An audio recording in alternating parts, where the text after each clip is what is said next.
Você que não deu valor ao amor de quem lhe quis, talvez por falta de amor não quis que eu fosse feliz.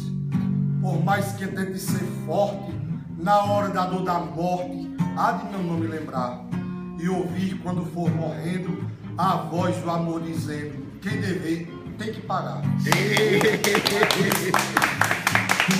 Eu tava quieto no meu canto e veio você me apunhar, aperrear meu coração. Abriu a porta do armário do meu peito, pegou os troços e derrubou tudo no chão. Você não tinha nada de dizer que me amava, você não tinha nada de dizer que me queria, você não tinha nada que tocar minhas cantigas, você não tinha nada que virar minha poesia. Veio dos meus braços, amador pra sua rede, buscou a sede que dos beijos meus, buscou o descanso do seu corpo no meu corpo.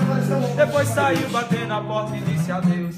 Adeus, agora quem me quer sou eu. Não volte, você vai se machucar. Não venha procurar mais meus carinhos. Se toque, fique lá que eu fico cá. Adeus, agora quem me diz sou eu. Não volte, você vai se machucar. Não venha procurar mais meus carinhos. Se toque, fique lá que eu fico cá. Certa vez, uma pessoa chegou perto de mim e disse: já percebeu que mulher trata o homem que nem roupa? Eu fiz: por quê? Ela fez: toda peça que ela vê na vitrine, ela quer comprar e se interessa. Mas depois, quando vê, ela não vai lá e não compra. Diz: não, vou comprar não. Aí quando vê uma mulher usando isso, mas rapaz, que coisa linda, que eu não comprei. Aí eu peguei isso e disse que a mulher tava falando, era eu fiz: eu não sou uma roupa que se vende, que você acha linda e se interessa. Ao ver na vitrine não tem pressa, mas ao ver alguém usar se arrepende. Faça isso direto e não aprende. Tem que ver, alguém tem pra querer. Tem nas mãos, mas espera perder. E não tem ninguém que lhe ensine. Eu não sou uma peça na vitrine que está disponível pra você. Eu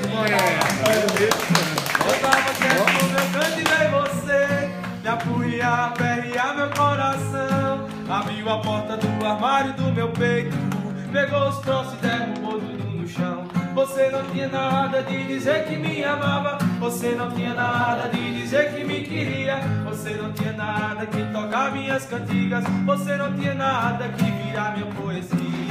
Veio dos meus braços, armador pra sua rede, matou a sede quando quis beijos meus, buscou o descanso do seu corpo no meu corpo. Depois saiu batendo a porta e disse adeus. Adeus, agora quem lhe diz sou eu. Não volte, você vai se machucar. Não venha procurar mais meus carinhos. Se toque, fique lá que eu fico cá. Adeus, agora quem lhe diz sou eu. Não volte, você vai se machucar. Não venha procurar mais meus carinhos. Se toque, fique lá que eu fico cá.